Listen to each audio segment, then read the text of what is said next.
Assalamualaikum warahmatullahi wabarakatuh. Masyarakat Arab yang hidup di daerah perkotaan memiliki tradisi untuk menitipkan bayi-bayi mereka kepada perempuan-perempuan desa. Bayi itu akan dirawat dan disusui dengan baik. Sebagai imbalannya, perempuan desa tadi akan mendapatkan upah yang telah disepakati sebelumnya. Hal itu dilakukan sebagai tindakan preventif bagi si bayi. Iklim perkotaan Arab kurang baik untuk seorang bayi, sehingga dulu orang-orang Arab akan memilih menitipkan bayinya ke perempuan pedesaan dan dirawat di desa agar kesehatan bayi terjaga dan tubuh kuat. Hal ini juga dialami oleh Nabi Muhammad SAW saat masih bayi. Beliau pernah dirawat dan disusui oleh seorang perempuan desa dari kabilah Sa'ad bin Bakar yang bernama Halimah Asidiyah bin Abu Zuaib. Muhammad kecil hidup di perkampungan kabilah Sa'ad sampai usia 4 tahun. Ada yang mengatakan sampai usia 5 tahun. Halimah Asadiyah sendiri memiliki 3 orang anak, yaitu Abdullah bin Haris, An-Nisa binti Haris, dan Huzafah atau Huzamah binti Haris yang dijuluki Ashima. Nah sobat, secara otomatis ketiga anak Halimah itu menjadi saudara susuan Rasulullah SAW. Selain Rasulullah, Halimah juga pernah menyusui paman Nabi yang bernama Hamzah bin Abdul Muthalib. Sebelum menyusu kepada Halimah Asy'adiyah, Muhammad pernah menyusu kepada perempuan mantan budak dari Abu Lahab, yaitu Suwaibah al-Aslamiyah. Selain menyusui Rasulullah, Suwaibah juga pernah menyusu Masruh, putra Suwaibah, Hamzah bin Abdul Muthalib, dan Abu Salamah bin Abdul Asad al-Makhzumi. Jadi, Rasulullah merupakan saudara satu susuan dengan Hamzah dari 2 jalur, yaitu Suwaibah al-Aslamiyah dan Halimah Asadiyah. Halimah mencari bayi untuk disusui. Keluarga Halimah hidup di perkampungan kabilah Sa'ad bin Bakar. Perkampungan itu terkenal tandus. Bahkan di Arab tidak ada perkampungan yang lebih tandus dari kampung itu. Kampung kabilah Sa'ad bin Bakar sedang dilanda paceklik pada saat itu. Hewan ternak di kampung tidak ada yang tumbuh besar, semuanya kering dan kurus.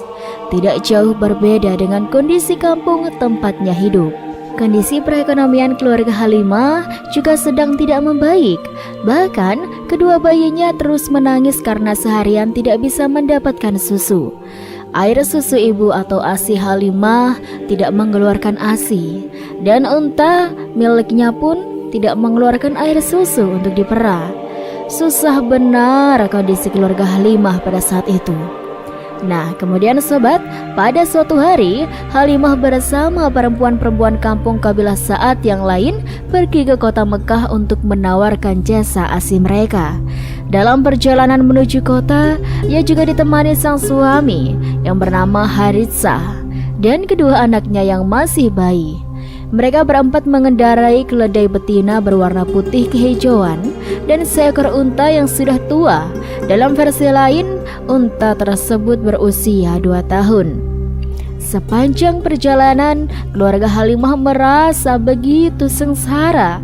Di saat kendaraannya dalam kondisi lemah, kedua bayinya juga terus menangis.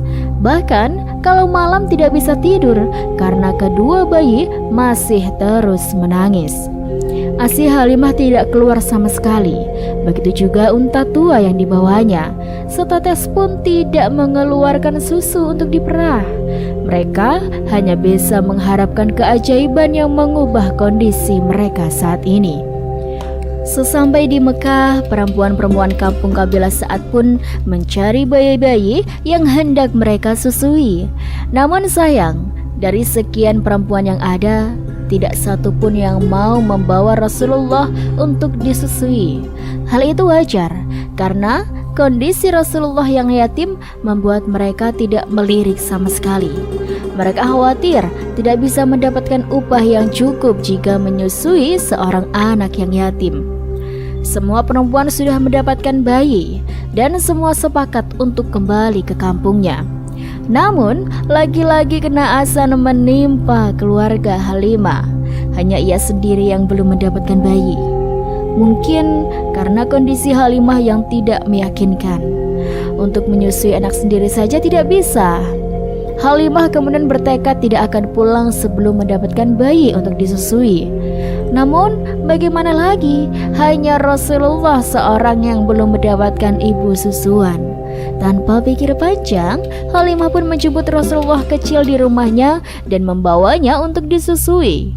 Allah Subhanahu wa Ta'ala sudah merencanakan kebaikan bagi keluarga Halimah.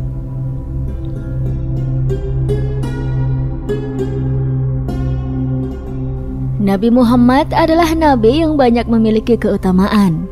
Tidak hanya dirasakan oleh dirinya, akan tetapi juga dirasakan oleh orang lain.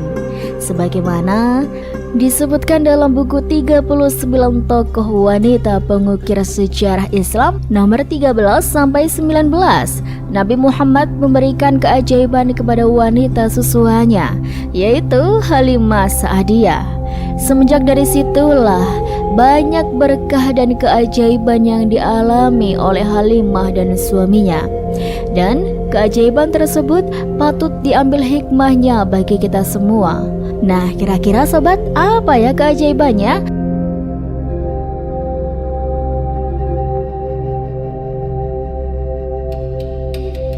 Sebelumnya, kedua puting Halimah tidak pernah mengeluarkan susu, sehingga ia tidak dapat mencukupi asupan bayinya. Mereka tidak pernah bisa tidur karena bayinya selalu menangis kelaparan. Namun, ketika Halimah meletakkan Muhammad di pangkuannya, tiba-tiba kedua puting susunya mengeluarkan air susu yang sangat banyak. Kemudian bayi itu dan bayinya meminumnya hingga kenyang.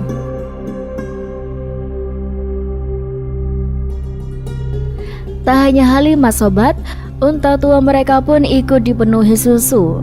Al-Harits segera memerah susu unta itu dan langsung meminumnya bersama Halimah. Berbeda lagi dengan keledai yang biasanya mereka tunggangi.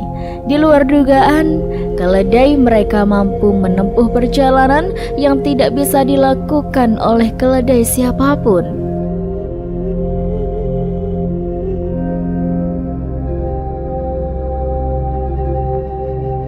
Setibanya di rumah, Halimah dan Al-Harits mendapati kambing mereka telah kenyang dan penuh dengan air susu.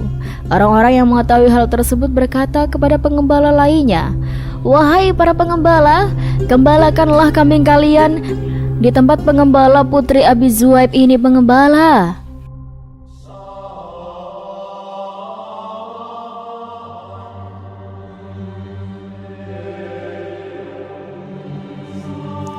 Setelah memperoleh kemenangan perang melawan suku Taif, Rasulullah SAW membawa 6.000 tawanan, juga kambing dan unta yang tidak bisa diketahui jumlahnya. Ia mengabulkan permohonan delegasi Hawazim yang berkata, "Wahai Rasulullah, sesungguhnya di antara tawanan ini terdapat paman-paman, bibi-bibi, dan para pengasuhmu." Hal ini sangat berpengaruh di hati Rasulullah SAW. Lalu ia pun berkata, "Adapun apa yang menjadi milikku dan milik Bani Abdul Muthalib adalah untuk kalian." Ini sebagai bentuk penghormatan Rasulullah terhadap ibunda yang telah menyusuinya. 2 tahun berlalu, Muhammad tumbuh menjadi anak yang sehat dan kuat. Bahkan tidak seperti anak pada umumnya. Sebelumnya sudah sepakat bahwa Muhammad kecil hanya 2 tahun saja disusui Halimah. Sudah saatnya Muhammad dikembalikan di pangkuan ibunda, Siti Aminah. Selama 2 tahun, Halimah merasakan betul keberkahan Muhammad kecil.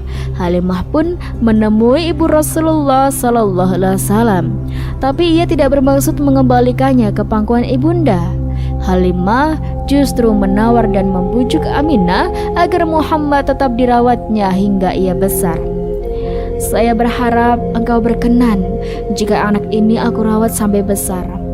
Sebab aku khawatir dia akan terserang penyakit menular yang biasa menjangkiti kota Mekah," bujuk Halimah. Halimah terus memelas di hadapan Aminah.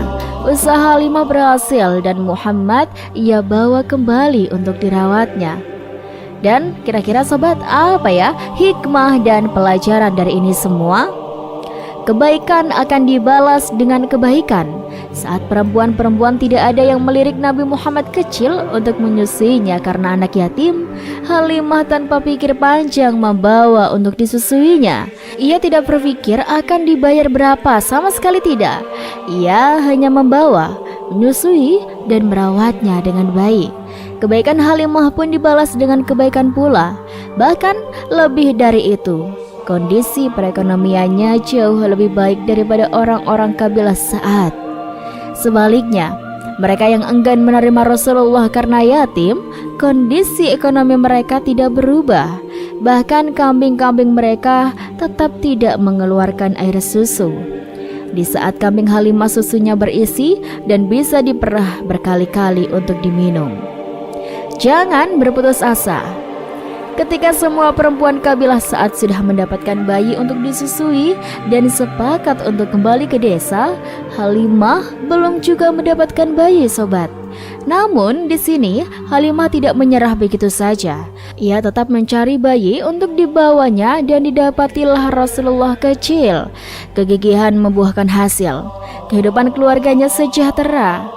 Coba saja sobat, andaikan Halimah memutuskan untuk pulang bersama perempuan yang lain tanpa membawa bayi Rasulullah, mungkin kondisi keluarganya tidak akan berubah.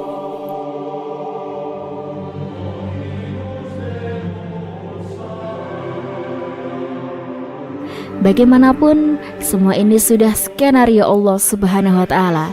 Ia menakdirkan masa kecil Rasulullah untuk hidup di lingkungan perdesaan agar jauh dari kebisingan kota. Rasulullah Shallallahu Alaihi Wasallam akan menjadi seorang nabi yang mendakwahkan ajaran Islam. Oleh karena itu, ia harus memiliki pikiran yang bersih, hati yang teduh, dan budi pekerti yang baik. Secara geografis, kehidupan di desa lebih tenang, tidak terganggu oleh kebisingan kota. Hal ini sangat mendukung untuk membentuk karakter unggul seorang Rasulullah Shallallahu Alaihi Wasallam. Itulah beberapa keajaiban yang dialami oleh Halimah Sa'diyah ketika menyusui Nabi Muhammad kecil. Semoga dari kisah ini bisa bermanfaat dan bisa menjadi pembelajaran bagi kita semuanya, serta semoga ada banyak hikmah di dalamnya. Terima kasih buat teman-teman semuanya yang sudah nonton dan dukung channel ini.